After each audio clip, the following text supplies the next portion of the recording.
Pero bago tayo magpatuloy ay pakilike ang ating video. Ganun din ang subscribe button, pati na rin ang bell icon para lagi kayong updated sa mga parating ko pang mga uploads.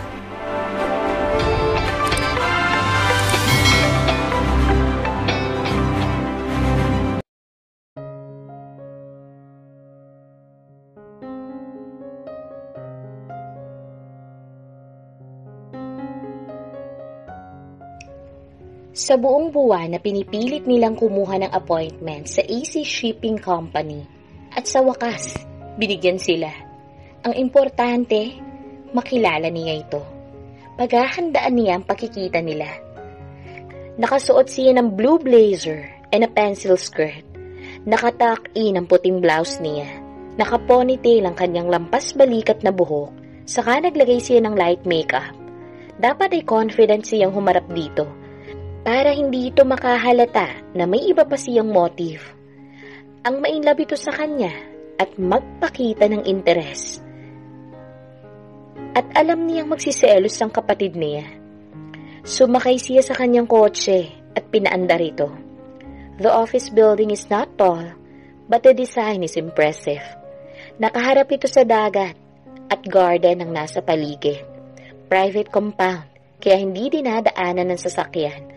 Tahimik at maaliwalas. Pagdating niya sa reception, ipinakita niya ang kanyang ID. Sinabi kung saan siya pupunta. Sa 4th floor. Kinakabahan siya at hindi niya maintindihan. Sa unang pagkakataon, nagbalak siya ng masama para pasakitan ng kapatid. Pero hindi siya aatras. Sir is waiting for you in his office. You only have 30 minutes for this meeting. Saad ng sekretarya nito. Tumango siya, saka sila naglakad papunta sa office nito. Pagpasok niya ay nabungara niyang lalaking busy, nagbabasa sa papel sa harap nito. Miss Bautista, anong maipaglilingkod ko sa iyo? Sabi nitong hindi siya man lang sinulyapan. I want to know she's stammering. Nakakahiya. Nag-practice na siya sa bahay nang sasabihin. Nag-angat ito ng ulo tumingin sa kanya. He looked at her from head to toe, saka kumunot ang ulo. Okay ka lang ba, miss? Mas napatulala siya nang tumayo ito at may binuksan na drawer malapit sa gilid ng office nito. Saka umupo ulit. The man is so tall, lean and gorgeous. Miss Bautista, I hope you don't waste time in here. You only have 20 minutes left. Sabi nitong naiirita na yata sa kanya. I am sorry. Well, I want to know your opinion about the business proposal I sent to you. Well, our company already tied with famous hotels, villas, or resorts. Your hotel is 4-star only. I do understand that you need this company, pero bakit ngayon lang? It's only been a year from me and my sister manage your hotel, and we want to expand more our marketing. So I took chance to have meeting with you. Ano nangyari sa mga nakaraang taon? Ang tatay ko namamahala nito. Gayon pa man nakatutok lang siya sa kita, pero ngayon kami na ng kapatid ko namamahala nito. Nagpaplano kami magkaroon ng mas maraming customer mula sa iba't ibang kumpanya. Sagot niya. Buti na lang alam niya mga isasagot. Nasubukan mo na ba ang mga travel agency, miss? Oo. Nakatali kami sa ilang travel agency. Tumangutango ito habang napapaisip.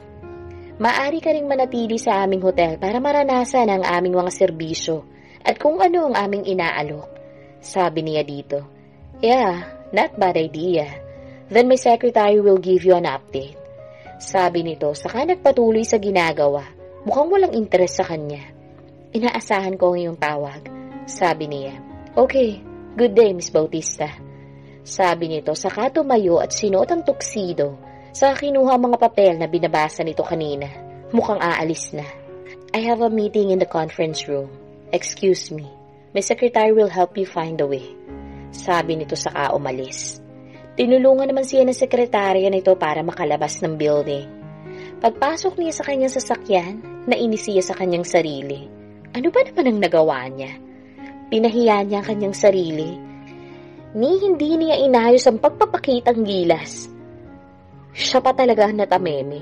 Ni walang interes sa kanya si Luke at mukhang wala pang interes ito sa business proposal niya. Palpak ang plano niya. Pumasok siya ng hotel na walang gana. Nasa lubong naman niya si Clarissa na papunta rin sa conference room ng hotel para sa meeting kasama ang kanyang papa. Pinuri sila ng kanyang papa sa pagpapatakbo ng hotel. Dati ay 2 or 3 stars ang rate lamang ng kanilang hotel. Pero ngayon may 4 stars rate na sila. Madami silang binago, in-update at pinalitan. Hindi niya alam kung paano na ma-manage ng kanyang papa financially. Pero nagkakasweldo naman silang magkapatid.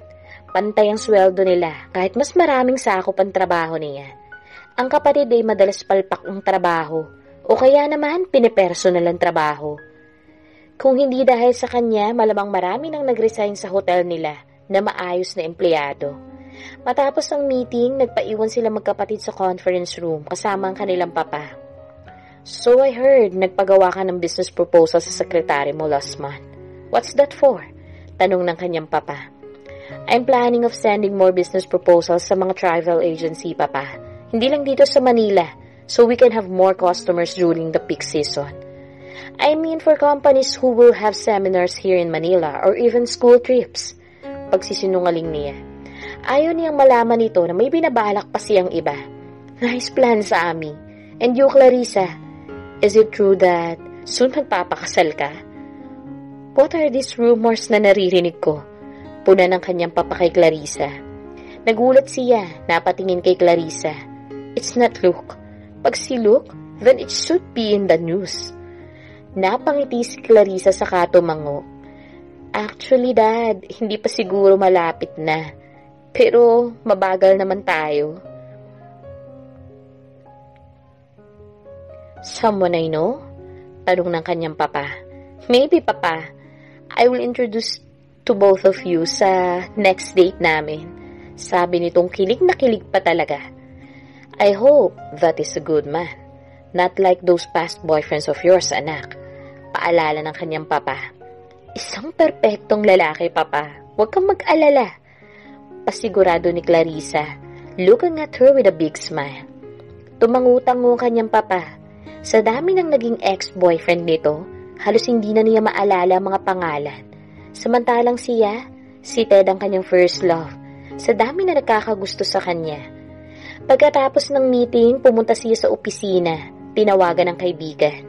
Kinuwento niya dito na nakita sila ni Luke, pero hindi niya sinabi dito ang nakakahiyang pagpresenta niya sa sarili at ang kawalang interes ni Luke sa kanya. She admits, Luke's really authoritative. Malakas ang appeal, kaya siguro nawala ang composure niya na makita ito kanina. Ibabaon na lamang niya na nakilala niya ito.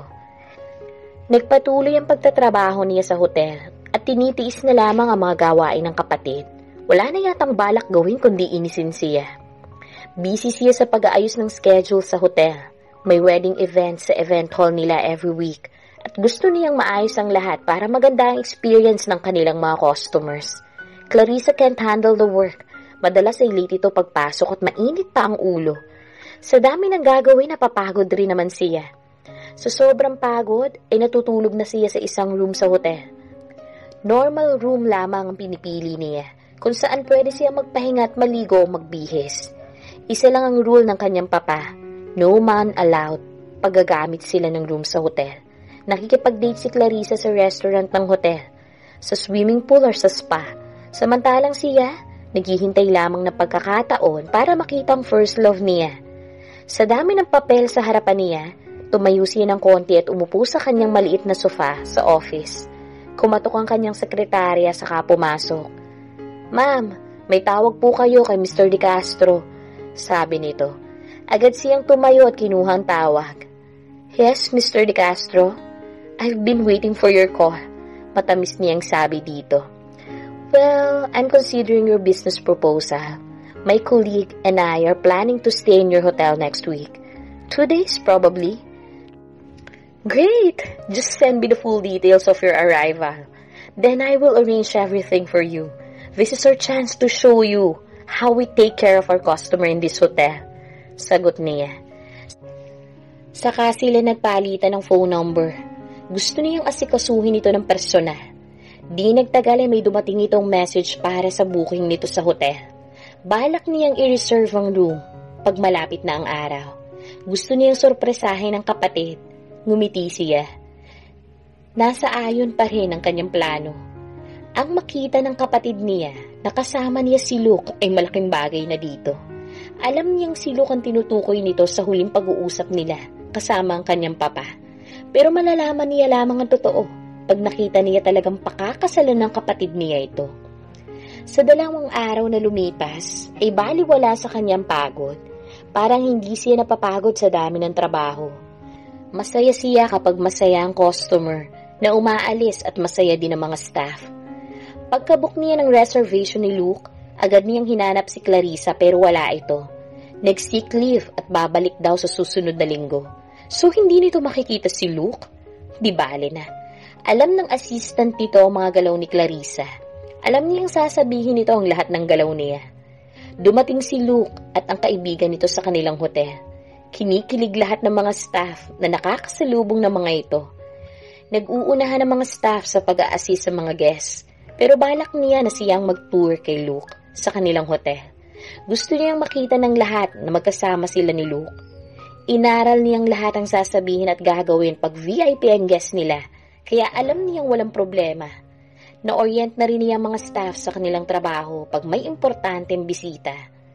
Sinalubong niya si Luke sa lobby at ngumiti ng matamis, ngunit matipid ng ngiti lamang ang isinukli nito sa kanya. Samantalang, alam niyang nabighani ang kasama nito sa kanya. Sa titig nito sa kanya, sa itsura pa lang, mukhang playboy ang kaibigan ni Luke. Pleasure to have you here, sir.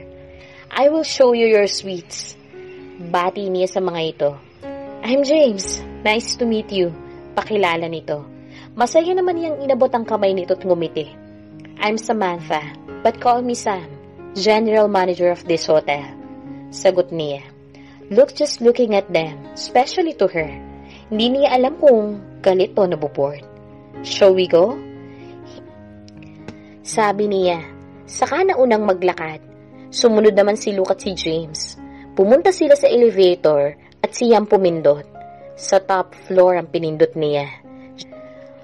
James just keep on smiling to her, while Luke is just observing the surroundings at patingin-tingin sa relo.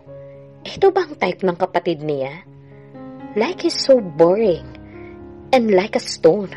No emotion. She can't stand being with him.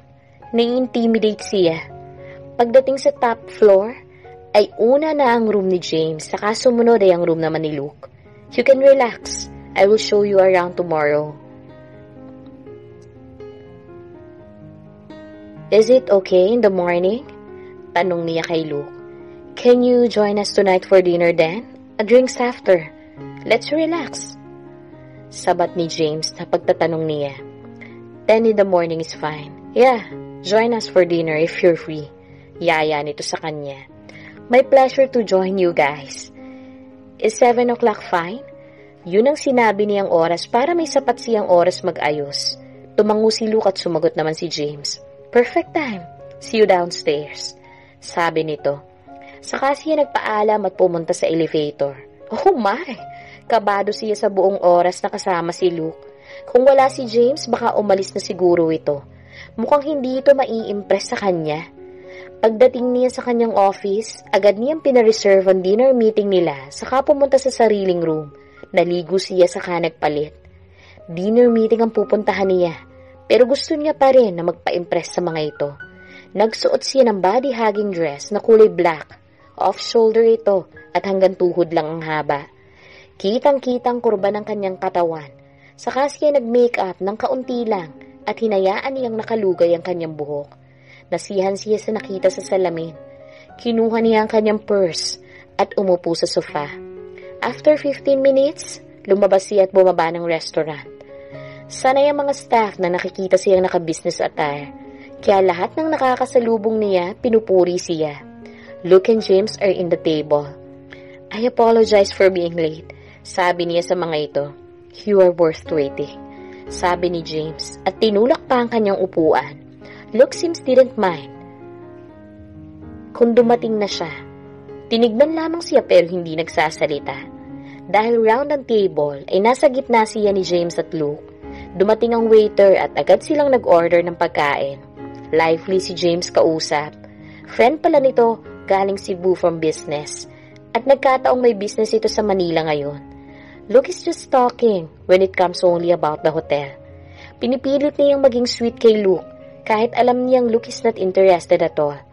Gusto niyang makita ng staff ang kasama niya ngayon. Pagkatapos ng dinner, pumunta naman sila sa bar. The two men drink hard liquor pero ladies drink lang naman ang sa kanya. Halos hindi matapos-tapos ang kwento ni James at sinasabayan lamang niya. Umalis ng konti si James at naiwan sila ni Luke. Sana magustuhan mo ang ambience ng hotel, sabi niya dito.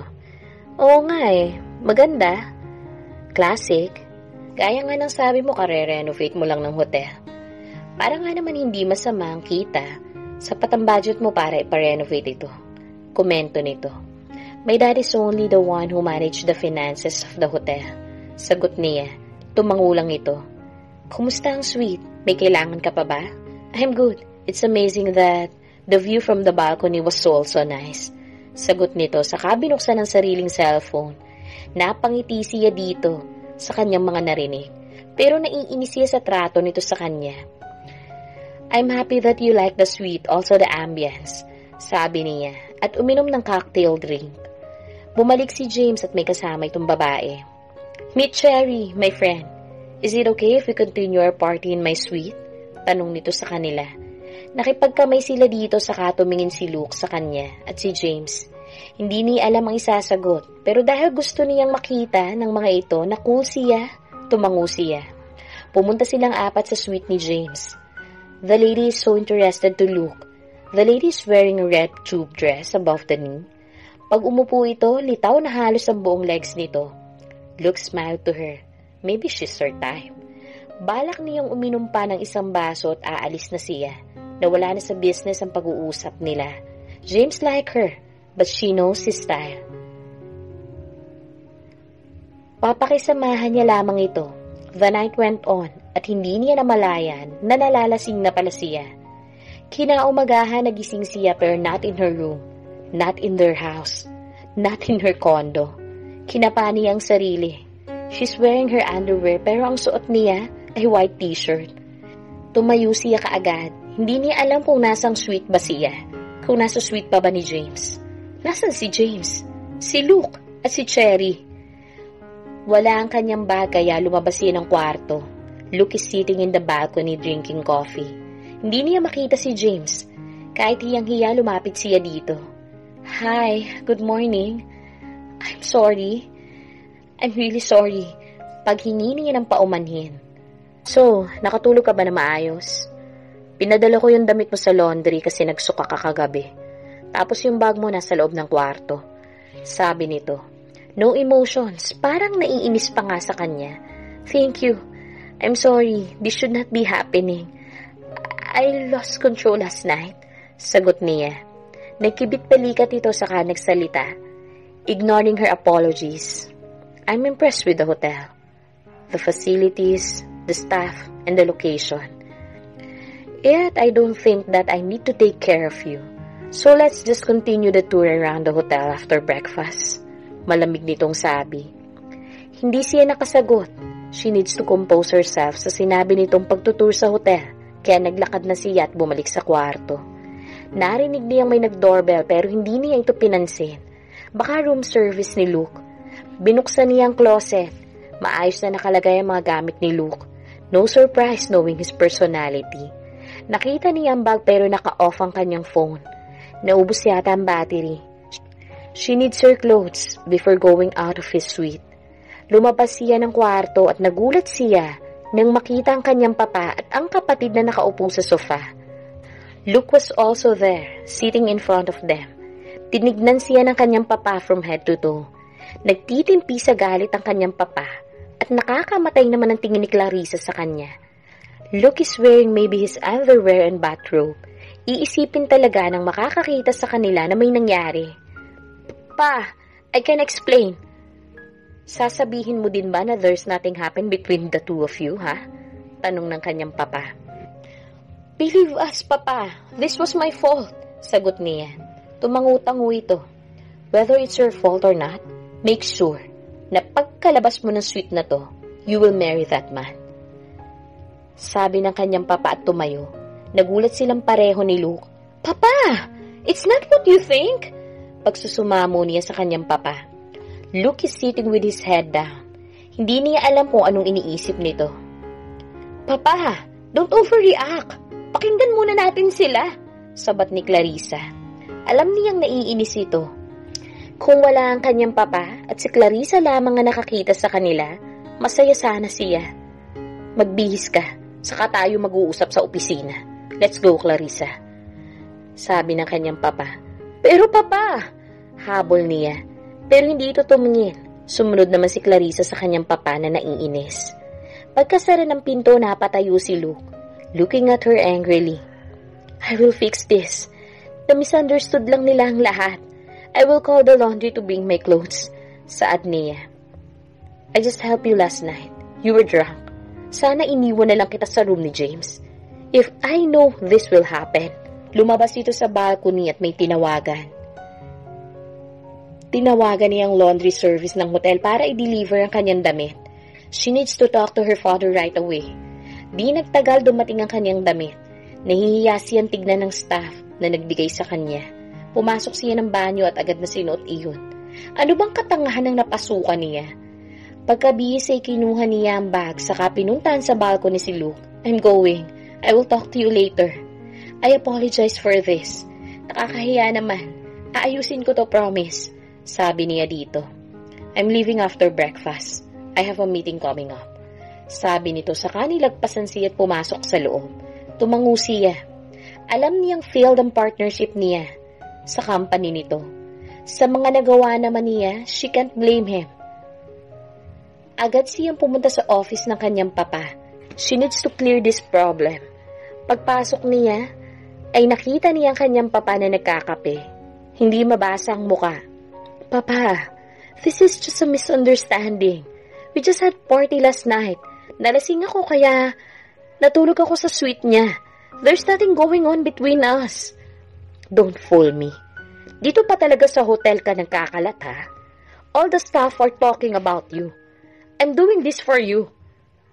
So talk to that man for your marriage o ako ang kakausap sa kanya. No, Papa.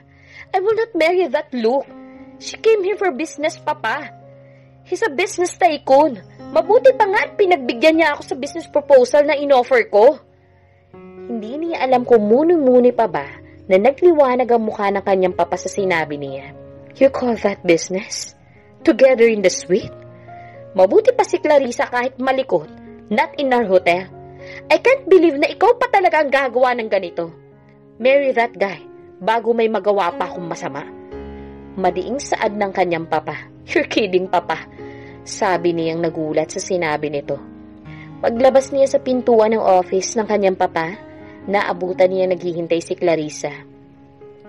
Malandi! Mang-aagaw at talagang si Luke pa, ha? You think he will marry you? You think you're worth it? Wala akong oras makipagtalo sa'yo, Clarissa. Saka niya ito nilagpasan. Hindi kagaya mo ang gugustuhin ni Luke. Pahabol niyang sinabi. Sumakit na ang ulo niya sa mga nangyayari. Wala na siyang oras pang makipagtalo. Hindi niya alam kung paano kukumbisin ang papa niya sa nakita nito sa kanila ni Luke. Nalaman niyang nag-check out na kaagad si Luke at si James. Hindi na niya nakita pa ang dalawa. What a mess! Gagawa na lang siya ng kalokohan, hindi pa niya nagawa ng maayos. Lumipas ang araw na panay ang kumbinsi niya sa kanyang papa, pero hindi ito nakikipag-usap sa kanya. Pinag-uusapan sa kanilang hotel ang nangyari sa kanya. She feels ashamed. At the same time, naiinis din siya. Kakausapin niya si Luke, baka dito maniniwala ang kanyang papa. Tinawagan niya ang number na binigay nito sa kanya pero out of coverage na iyon.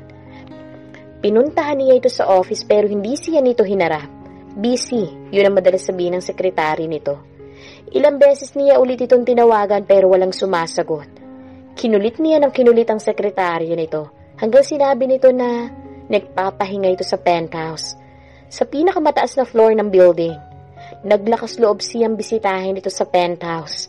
Kabang-kaba siya habang nasa elevator, pero magbabaka sakali siya na makausap ito. Huminga siya ng malalim saka nag-doorbell. Ilang beses siya nag-doorbell saka bumukas ang pinto. Ibang look ang nakikita niya. Mahaba ang balbas, haggard ang muka at lasing. Galit ang muka ni Luke pagkakita sa kanya. "What are you doing here? Umalis ka na!" sabi nito sa kanya. Sabay sara ng pinto pero hinarang niya ang katawan, kaya hindi na isara iyon ni Luke. "Kailangan nating mag-usap," sabi niya dito. "Umalis ka na," sabi nito at pinilit isara ang pinto pero hindi siya gumagalaw. "She needs to talk to him." "Hindi ako aalis. We need to talk," sabi niya. Desidido siya. "I don't want to talk to you. Get out of here now," galit nitong sabi sa kanya. "Papasukin mo ako. Gusto kitang makausap." Pagpupumilit niya. "Umalis ka na at baka kung ano pang magawa ko sa'yo." Banta nito. He's really mad at hindi niya maintindihan. She knows Luke is always calm pero ngayon ay iba. Parang hindi ang Luke na nakilala niya. "No, hindi ako aalis. So let me in," sabi niya sabay tulak ng pinto. Nagawa niyang makapasok dahil hindi naman mahigpit ang hawak ni Luke sa pinto. Pagpasok niya, nilak ni Luke ang pinto. "So what do you want? You miss me?" sabi nitong palapit sa kanya. Nagbabaga ang mga mata nito. "Luke, I want to talk to you. Ano bang problema mo?" Pero hindi niya maituloy ang sasabihin. Bigla siyang hinalikan ni Luke, madiin at nagmamadali. Nagpupimigla siya pero malakas si Luke. Hinila siya hanggang kwarto nito saka tinulak sa kama. Lasing na lasing si Luke. Agad siyang dinaganan at nagsimulang halikan ng kanyang leeg. The kiss is so harsh. "Luke, ano ba? Stop it!" sabi niya dito at pilit pa rin nagpupumiglas. "You came here for this, di ba? Right?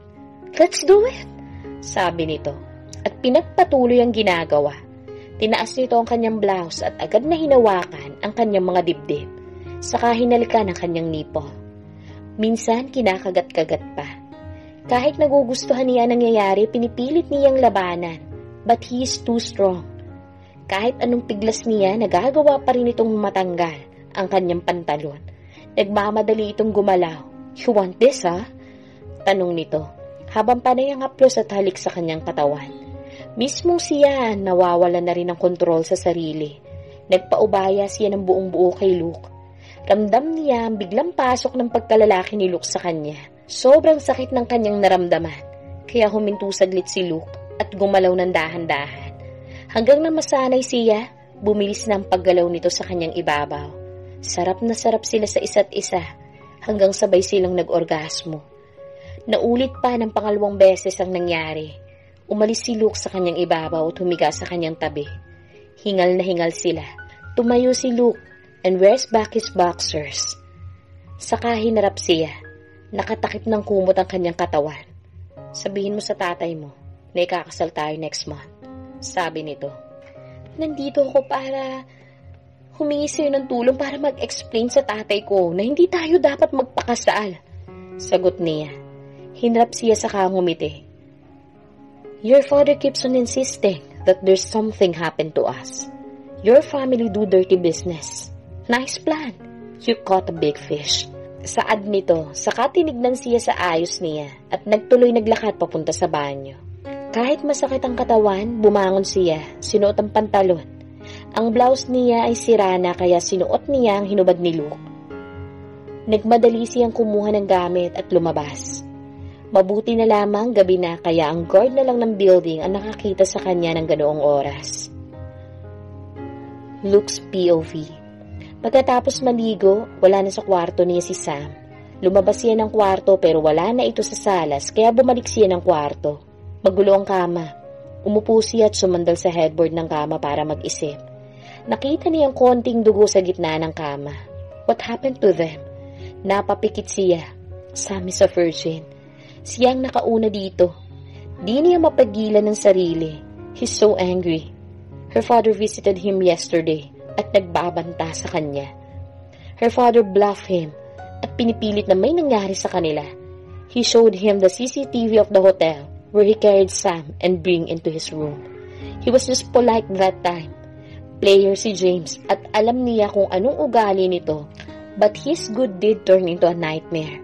Kung alam niya lang na gano'n ang mangyayari, sana iniwan na lang niya si Sam sa kwarto ni James. Now he's doomed, and he will marry Sam, but no to happy ever after. After his first breakup, hindi na siya naniniwala pa sa mga babae.